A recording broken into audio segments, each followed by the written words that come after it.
हुँ। नमस्कार। आज बहुत विशेष दिन है हमारे लिए, सबके लिए क्योंकि आज 26 जनवरी है और 26 जनवरी का सबसे बड़ा मेन अट्रैक्शन होता है, वो है रिपब्लिक डे के उपलक्ष्य में निकलने वाली परेड।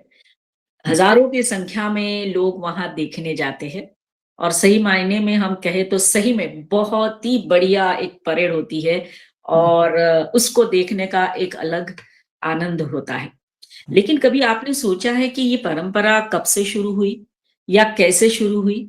इसी के बारे में आज हम चर्चा करेंगे और फिर से एक बार हमने आमंत्रित किया है हमारे विशेष अतिथि डॉक्टर अंशु तिवारी जी को। मैम, आपको रिपब्लिक डे की शुभकामनाएँ और आपका स्वागत है। थैंक यू और मेरी तरफ से भी तुमको और सब देशवासियों को बहुत ढेर सारी गणतंत्र दिवस की शुभकामनाएँ। यस, ये हमारे लिए बहुत मतलब एक्सट्रीमली इम्पोर्टेंट दिन है क्योंकि हमने अपना कॉन्स्टिट्यूशन, ये अपने नियम यस, हमारे भारतवासियों के लिए बनाए गए, उनके द्वारा बनाए गए, वो नियम हमने 1950 सन 1950 को 26 जनवरी को लागू किया था, यस, जिसको हम कह सकते हैं कि कॉन्स्टिट्यूशन तो बन के तैयार हो गया था भारतवर्ष का यस, 26 नवंबर 1949। 9 को। हाँ, मगर उसको 2 उनके पास विकल्प थे कि एक आप इमीडिएटली उसको लागू कर लीजिए हुँ, या कुछ सोच समझ के। हुँ, और ये जो तारीख इन्होंने सेलेक्ट की, उसके पीछे एक कारण है, जो शायद आज बहुत लोगों को वो कारण नहीं मालूम है। अ, राइट, 1929 में जब ये पहली बार अ, निर्णय लिया गया कि पूर्ण स्वराज्य हमको चाहिए। हम यस, कोई भी चीज़ आधी-अधूरी नहीं लेंगे, हमें पूर्ण स्वराज्य चाहिए। तो और इसके मतलब इसका निर्णय हुँ, रावी के बैंक पे जो नेशनल कांग्रेस का एनुअल संवेदन होता था, उसमें इन्होंने लिया और ओके, वहाँ हमारा एक झंडा जो उस समय भी तिरंगा था, उसको फहराया हमारे फर्स्ट प्रधानमंत्री जवाहरलाल नेहरू ने। राइट, तो वो बहुत इम्पोर्टेंट चीज़ हो गई कि हमने पूर्ण स्वराज्य तो हमें चाहिए और उसके लिए जो हमने मेहनत की, उसका फल हमको 1947 में मिला yes, in the form of independent day. Right. Ma'am दूसरी बात ये है कि जैसे 1950 में हमने हमारा कॉन्स्टिट्यूशन लागू किया, 26 जनवरी से, लेकिन 1950 टू 1954 तक हाँ, जो भी गणतंत्र दिवस का समारोह होता था हुँ, या आयोजन होता था, हाँ, वो कई-कई जगह पे हुआ। हाँ। वो राजपथ या जिसको हम आज कर्तव्य पथ कहते हैं, उसपे हुँ, नहीं नहीं होता था, नहीं यस। और जो हम बोले तो इरविन स्टेडियम जब उस समय जो स्टेडियम था जिसका नाम इरविन स्टेडियम था और हुँ, बाद में जिसको मेजर ध्यानचंद स्टेडियम के नाम से जाना जाता है वहाँ यस, यस, और किंग्सवे पे भी हुआ, किंग्सवे कैंप पे भी हुआ या रामलीला ग्राउंड पे हुआ। ओके, हाँ, यस। तो लाल 19 किला था हाँ, लाल किला था 1950 के 5 साल बाद 55 में मतलब, 55 में पहली बार यहाँ हुआ यस, राइट, और तब से अभी तक अ, होता आ रहा है। यस, तो सबको जब पहली बार 1950 में रिपब्लिक डे सेलिब्रेशन हुआ और बहुत बड़ी वहाँ झाँकी भी निकली, परेड हुई और उसकी सलामी हुँ, हुँ, हमारे फर्स्ट जो प्रेसिडेंट थे, उन्होंने ली, ओके। डॉक्टर राजेंद्र प्रसाद, राजेंद्र प्रसाद ने राइट, और अ, चीफ गेस्ट कौन था? चीफ ये भी तो गेस्ट, एक प्रश्न आता है क्योंकि हमारे उसके लिए तो बहुत इम्पोर्टेंट वो है कि चीफ गेस्ट कौन है? राइट, इंडोनेशिया के प्रेसिडेंट। हम्म, इंडोनेशिया के जो प्रेसिडेंट थे उन्होंने 1950 में। 1950 में सुकार्नो ने, मिस्टर सुकार्नो ने उसका मतलब जो फर्स्ट प्रेसिडेंट रिपब्लिक डे को की यस, सलामी ली। Yes, right. हाँ, यस मैम। तो उसके बाद ये परंपरा शुरू हुई कि हर रिपब्लिक डे पे हम किसी अंतर्राष्ट्रीय स्तर के नेता हो या फिर किसी देश के प्रधानमंत्री हो या राष्ट्रपति हो, उनको बुलाते हैं। और जैसे आपने बताया कि 1955 में राजपथ पर जो परेड की गई, वो अब अभी भी कायम है, कायम है। जो आज का कर्तव्य पथ है। हम्म, लेकिन मैम एक और बहुत इम्पोर्टेंट बात मुझे आपसे पूछनी है कि जब ये 1955 की बात आती है, हम्म, तो या फिर 1953 के उसमें जो है गवर्नर जनरल मलिक गुलाम मोहम्मद, हम्म, जो पाकिस्तान के थे, हम्म, उनको एज अ चीफ गेस्ट 1953 में बुलाया गया था। हाँ, तो मैम जब हम बात करते हैं इतिहास की और जब पाकिस्तान बना, हम्म, उसके बाद ये इनको आमंत्रित करना, जो हम बोल सकते हैं कि विभाजन में या जो भी है, उसमें इन्वॉल्व थे। अलीगढ़ विश्वविद्यालय से उन्होंने पढ़ाई भी की हाँ, थी। तो तो मैम ये कैसा लगता है कि ना कोई उस देश का जो है गवर्नर जनरल को बुलाया गया हो? देखो उस समय हमारी अ, स्थिति या जो हमारे रिलेशंस थे दे वर नॉट गुड। अभी भी कहाँ है? तो 1948 में तो एक हम लड़ाई कर चुके थे। यस, हाँ, और कोशिश हमारे द्वारा हमेशा ये होती रही कि हम उनसे संबंध बना पाएँ। अ, अगर हम देखें तो अ, उस पोज़ीशन पे जो सलामी लेगा गणतंत्र दिवस की, वो बहुत इम्पोर्टेंट आदमी गिना जाता है। यस, और उस समय हमने हमारे से जो विभाजित देश था, हाँ, महासेक बुला के यस, ये स्थापित करना चाहा कि हम लोग का विभाजन तो हो गया है, right, but we will be friends. Yes. हम नेबर्स हैं, हम साथ में रह के एक दूसरे की वक़्त ज़रूरत पे मदद करते रहेंगे। साथ में रहना वो है, मदद करना तो सेकेंडरी बात हो जाती है। लेकिन मैम क्योंकि उस समय का जो एक्सपीरियंस था वो साथ में भी नहीं रहना चाहते थे ना, बिल्कुल अभी भी कहाँ। अभी भी नहीं रहना चाहते। अभी भी नहीं मतलब रहना चाहते और इतने आश्चर्य की बात है कि उन वो हमसे विभाजित हुए।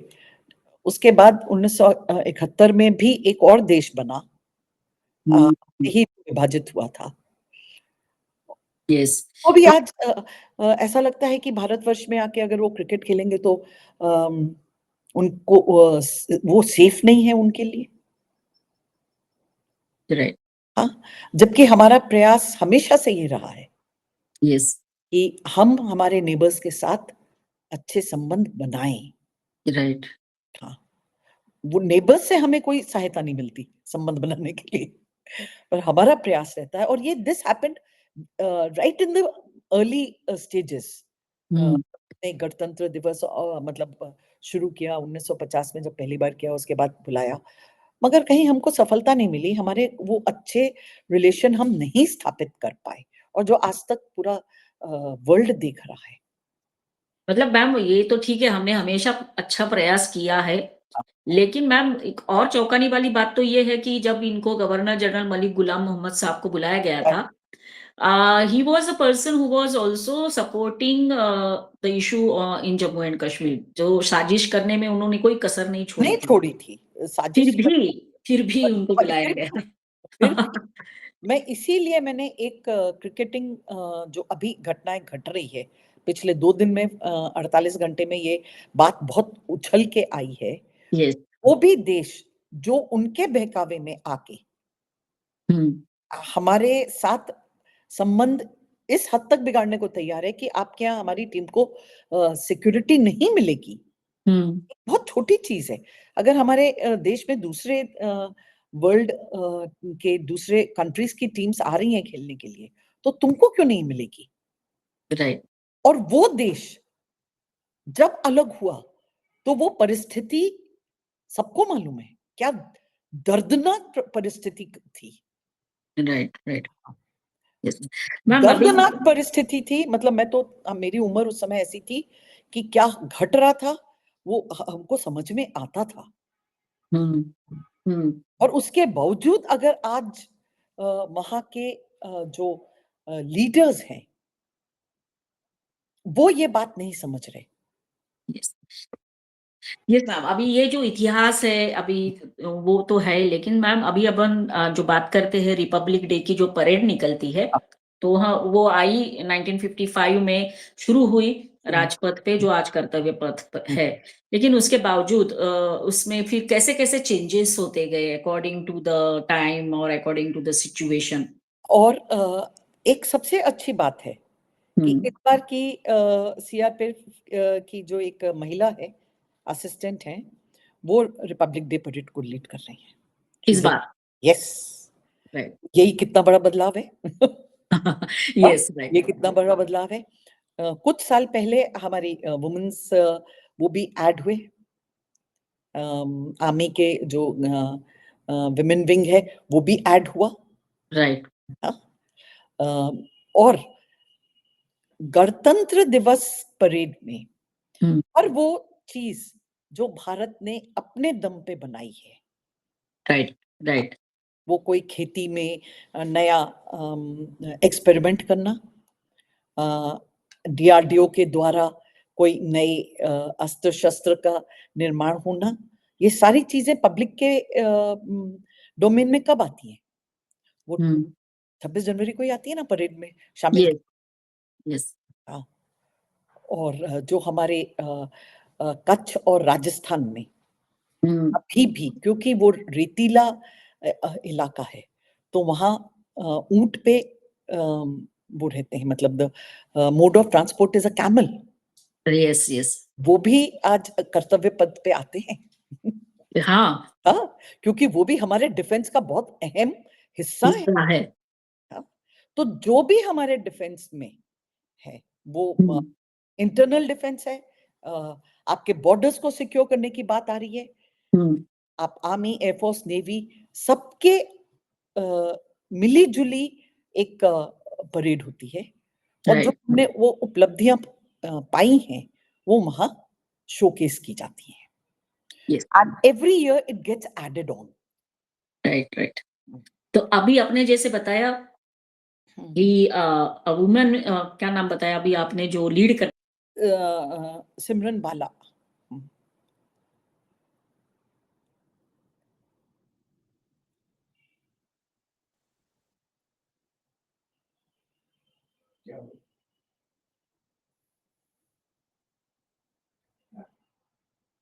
हाँ मैडम, आपने जो बताया अभी, जो रिपब्लिक डे में परेड में लीड करने वाली है, मिस बाला, मिस सिमरन बाला।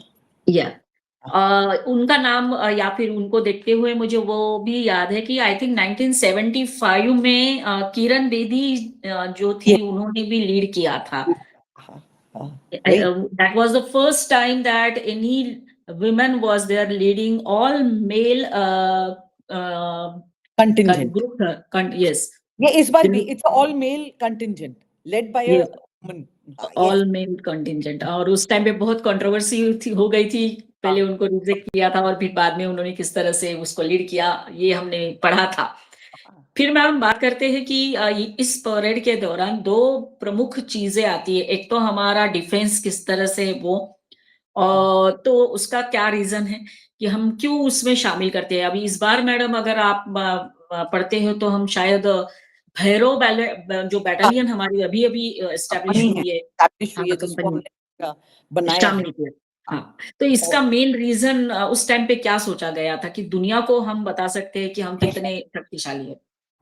हाँ, हम हैं, हमारे पास बहुत बड़ी जनसंख्या है जो साल दर साल मेहनत करके अपने भारत को कि बॉर्डर्स को बचाने के लिए, कुछ भी हद तक जाने के लिए, कोई भी हद तक जाने के लिए तैयार है।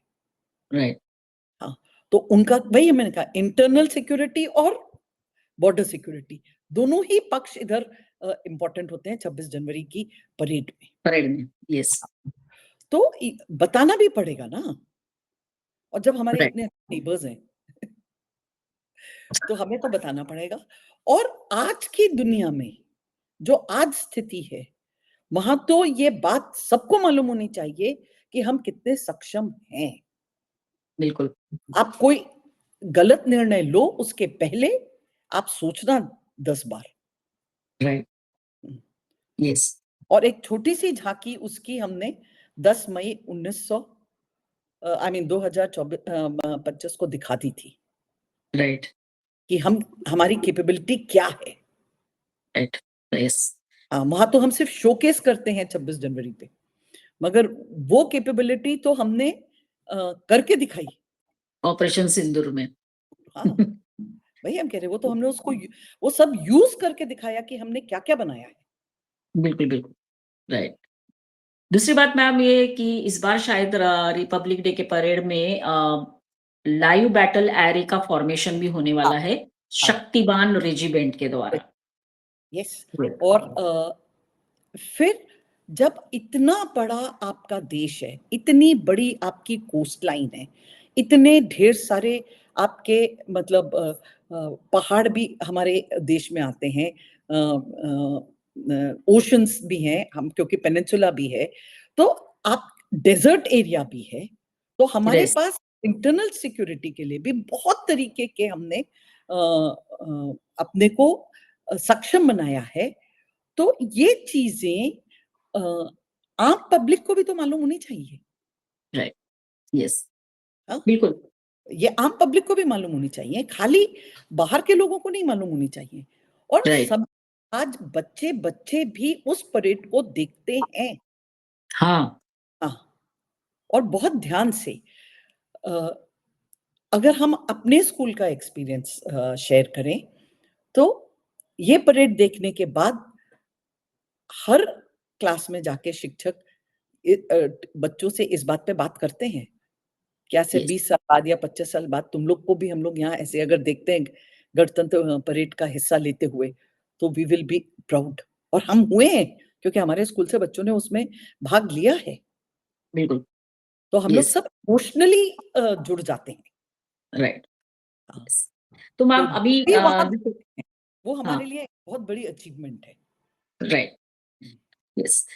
जिस तरह से परेड में हमारे डिफेंस फोर्सेस शामिल होते हैं, उसी तरह से जो सांस्कृतिक झांकियाँ आती है अलग-अलग प्रदेश से, अच्छी वो आती भी हमारे लिए एक पूरी दुनिया को देखने लायक होती है। है।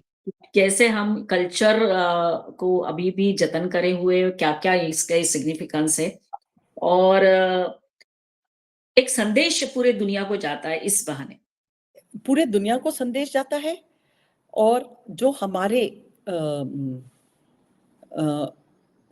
भारतीय जो बाहर के देशों में बसे हैं, उनके लिए भी एक बहुत इंपॉर्टेंट संदेश है यस, कि हम बहुत तेजी से प्रोग्रेस कर रहे हैं। राइट, और वो जो झांकियां हैं वो स्टेट वाइज आती हैं। हाँ, फिर वो डीआरडीओ की अलग आएगी, अमूल की अलग आएगी, मतलब ऐसे जो हमारे बहुत इंपॉर्टेंट माइलस्टोन्स जो हमने कवर किए हैं अपने अपने ये इतने लंबे इंडिपेंडेंस के बाद, उनको दिखाती हुई भी। तो फिर वही बात आती है कि हम क्या कर रहे हैं दुनिया देखे तो। हुँ, यस, हाँ, राइट, हमने तो 200 साल की गुलामी के बाद निकल के हमने ये हासिल किया है। यस, राइट, हाँ, 200 साल की गुलामी के बाद हम निकले और हमने ये सब कुछ हासिल किया है। और या अब तो बहुत ज़रूरी है कि हमको दिखाना, क्योंकि हम जिस तेज़ी से वो ग्राफ में ऊपर जा रहे हैं, हाँ, और हमारा है कि हम टॉप 3 में आ जाएँ मोस्ट डेवलप्ड कंट्रीज़ के। तो ये तो दुनिया को मालूम होना चाहिए ना कि हम कहाँ हैं और हम क्या कर सकते हैं एज़ इंडियन, हम क्या कर सकते हैं। ठीक है मैम? हाँ, ओके। तो मैम मेरा नेक्स्ट क्वेश्चन ये है कि 1950 से ही ये जो सांस्कृतिक झांकियाँ निकलती है, वो तब से ही शुरू है? नहीं, वो बहुत छोटे पैमाने पे थी। 1950-51 में तो बहुत छोटे पैमाने पे थी। हाँ। जो भी सेलिब्रेशन हुए हैं, वो बहुत छोटे पैमाने पे हुए हैं। मगर धीरे-धीरे उसमें एडिशन होता चला गया। Okay, okay. यस। क्योंकि अ, बॉर्डर सिक्योरिटी फोर्स बना, तो बॉर्डर सिक्योरिटी फोर्स के लोग भी आने लगे और हुँ, सीआरपीएफ के आने लगे। यस, फिर जैसे-जैसे हम लोगों ने स्टेट्स हमारे बनते गए, ऐड होता जा ऐड रहा होते गए। है, राइट। तो वो सब धीरे-धीरे करके जो आज है, फर्स्ट 2 इयर्स तो बहुत ही एक सामान्य जैसा प्रोग्राम रहा। मगर ये अगर एक बात बहुत इंटरेस्टिंग है कि रिपब्लिक डे सेलिब्रेशन 1 दिन का प्रोग्राम नहीं है, ये 3 वो दिन का प्रोग्राम है। 3 दिन का होता है, हाँ, यस। 3 दिन का प्रोग्राम होता है और बीटिंग रिट्रीट से खत्म होता है। हाँ, हाँ, यस, वो बीटिंग रिट्रीट से खत्म होता है और वो हमने डिफेंस फोर्सेस के उससे लिया है। बीटिंग रिट्रीट कोई उनके यहाँ कुछ ऐसा होता है तो वो बीटिंग रिट्रीट से खत्म करते हैं। Right, right. तो ये हमारा प्रोग्राम भी बीटिंग रिट्रीट से होता है और अ, उस समय जो धुन बजाते हुए हुँ, हुँ, जो हुँ, हुँ। बैंड आर्मी के और उसके बैंड बजाते हुए जाते हैं और जो मतलब एक सूरज डूब रहा है और उसमें वो जा रहे हैं, अरे वो अद्भुत अ, होता है वो सीन। ये विजय चौक में होता है वो? मैं बहुत कोशिश करती हूँ कि मैं मिस नहीं करूँ वो लाइव देखने के लिए। यस, यस, हाँ, सारे बैंड बैंड के साथ। बजते हैं और जो मतलब रोंगटे खड़े हो जाते हैं वो बैंड सुन के। यस, यस, हाँ, यस। तो ब ये बच्चों को भी हमें बताना चाहिए कि beating retreat it's a 3 day programme. ये 1 दिन राइट। का नहीं है और it ends with a beating retreat. हुँ, और यस, जब तिरंगा फहराया जाता है, हुँ, किस तोपों की सलामी दी जाती है। राइट। हाँ, और अगर हम कहें तो 21 तोप नहीं होती, देयर आर 7 ऑफ देम और एक 3-3 बार सलामी देते हैं एक तोप। हुँ, यस, और यस, उसके ऊपर जो फ्लाइंग पास्ट करता है इंडियन एयर फोर्स का के द्वारा, राइट, यस, अलग-अलग वो लोग वो पैटर्न्स बनाते हैं। हुँ? राइट, तो उस समय पूरा जो माहौल कर्तव्य पथ का रहता है, इट बिकम्स हाइली पैट्रियोटिक। बिल्कुल, यस, आपको अपने भारतीय होने का जो वहाँ मतलब you are so proud of the fact कि हम भारतीय हैं और ये सब हमने किया है। राइट, राइट, हाँ, यस। मैम और एक बहुत इम्पोर्टेंट बात आपने जैसे बीटिंग रिट्रीट का नाम लिया, वो भी उसमें भी मैडम अगर बात करते हैं तो कॉलोनियल एरा में एक ट्यून बजती थी अबाइड विथ मी, हाँ, वो भी वो चेंज रिप्लेस होके वंदे मातरम हुई। हाँ, नहीं वो हमने चेंज किया है। यस।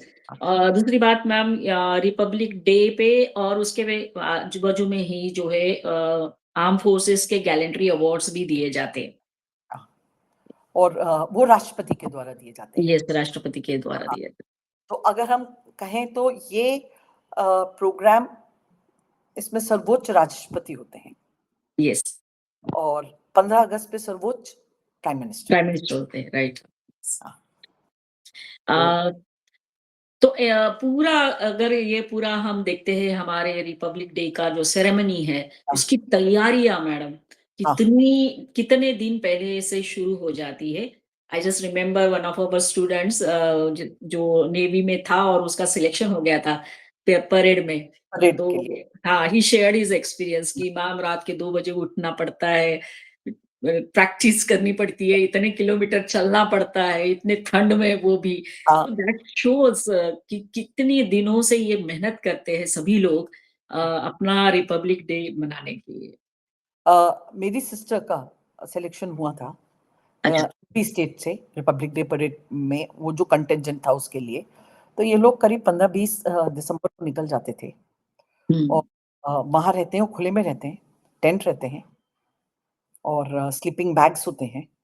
तो सोचो कि ठंड की क्या हालत उस समय होती थी, आज तो थोड़ी ठंड कम हो गई है। हाँ, अभी तो काफ़ी चेंजेस भी आए होंगे उनके रहने-ठहरने की हाँ, जो भी और व्यवस्था है। बच हाँ, ऐसे ही सब स्टेट से बच्चे आ जाते हैं यस, यस, और जो भाग लेते हैं हुँ, यस, राइट। तो इस बार मैम कौन है अपने राष्ट्रपति जी जब सलामी लेंगे उनके साथ एज अ चीफ गेस्ट? तो ये तो नहीं, अपने राष्ट्रपति तो जब लेंगे तो ये 2 लेडीज़ जो आ रही हैं। हाँ, वो हाँ, यूरोपियन यूनियन की है ना? हाँ, हाँ, हाँ। Yes, There's a lady who's coming, और there's another person, a gentleman who will be there, and both of them would be there. जो राइट। सलामी लेने की बात आएगी ना, तो वो तीनों रहेंगे। हाँ, वो तीनों रहेंगे, यस, सलामी राइट, लेने की बात जो आएगी, तो वो तीनों रहेंगे। Yes, right, right. हाँ, तो हुँ। मैम आगे अगर हम बात करते हैं तो पूरी दुनिया को आज भी भारत क्या संदेश दे रहा है? That is what the last question can be. Bharat एक जो सबसे इम्पोर्टेंट संदेश ये देता है कि बिना दूसरों को नीचे दिखाए, अगर आप ऑनेस्टली कोई चीज़ पाना चाहते हैं, तो वही चीज़ देश पे भी आप ऑनेस्टली अगर देश की को एक ऊपर ले जाना चाहते हैं, तो सबसे बड़ा एग्ज़ाम्पल उसका भारत देश खुद है। यस, राइट, हमने कभी कोई वॉर स्टार्ट नहीं की, हमने किसी के ऊपर कभी अटैक नहीं किया। राइट, हाँ, मगर जब भी किसी ने हम पे किया, तो हमने ईंट का जवाब पत्थर से दिया। यस, तो समय ज़रूर लगा इंडिया को डेवलप होने में। सबसे पहला तो हमारे लिए लैंडमार्क रहा कि हम खाद्य पदार्थ में अपने को स्वावलंबी बना पाए। यस, हमारे हर भारतीय नागरिक के प्लेट पे खाना है। राइट, उनको अच्छे से अच्छा मेडिकल जो फैसिलिटी हम दे पा रहे हैं, हुँ, अच्छे से अच्छी। और जो मेक इन इंडिया का आत्मनिर्भर भारत, आत्मनिर्भर भारत, वो आज हम आत्मनिर्भर हो गए हैं, यस, राइट, और हम यहाँ रुक नहीं रहे। हम यस, रुक नहीं रहे कि हम आत्मनिर्भर हो गए तो हम नहीं, हम रोज एक नई ऊंचाई की तरफ बढ़ बढ़ रहे रहे, हैं। राइट, यस, और वो ये तभी पॉसिबल है जब हमारे साथ हर भारतीय रहे। तो हम मैम जब यूनाइटेड रहेंगे तो हम आगे बढ़ पाएंगे, हम यूनाइटेड नहीं रहेंगे तो हम नहीं बढ़ पाएंगे। तो मैं तो यही कहूंगी, united we stand and divided we fall. That तो इट्स ऑल प्रॉमिस कि हम हमारे लेवल पे एक ऐसी चीज में कंट्रीब्यूशन करें कि हम भी कभी किसी को परेशान ना करें, और अच्छे से आगे बढ़ते रहें। राइट। तो यही मैडम आपका संदेश जो है वो हम सभी दर्शकों को बताना चाहेंगे कि कैसे हमारा ये इतिहास है 26 जनवरी का परेड का इस तरह के चेंजेस आते गए और आज हम जहाँ पर पहुंचे हैं वो सही में सभी को एक अभिमानास्पद जो है बोलते हैं वो है। कहाँ हमारे ऊपर हँसते थे बाहर वाले जब हम इसरो डेवलप कर रहे थे और कहाँ आज वही लोग हमारा दरवाजा खटखटाते हैं कि हमारा भी शेयर सैटेलाइट करें। आप हाँ, यस लॉन्च करो। शेयर तो करो ये हमारी जो हमारे हम अपने लिए डेवलप कर रहे हैं, वो हमसे खरीदना चाह रहे हैं। Yes, so it shows the yes. growth and the development of our country, and we are proud of that. तो once again सभी को शुभकामनाएं रिपब्लिक डे की और सभी के मन में भारतीयत्व का जो एक फीलिंग है वो हमेशा रहे और मैम आपको धन्यवाद देना चाहेंगे आपने हमारे साथ आकर इतनी अच्छी चर्चा की और दर्शकों को कहेंगे हमारा ये वीडियो जरूर देखिए लाइक करिए शेयर करिए कमेंट करिए और हमारे चैनल को सब्सक्राइब करते रहिए। धन्यवाद मैडम। जय हाँ, हिंद, वंदे मातरम। हाँ, जय हिंद, वंदे मातरम।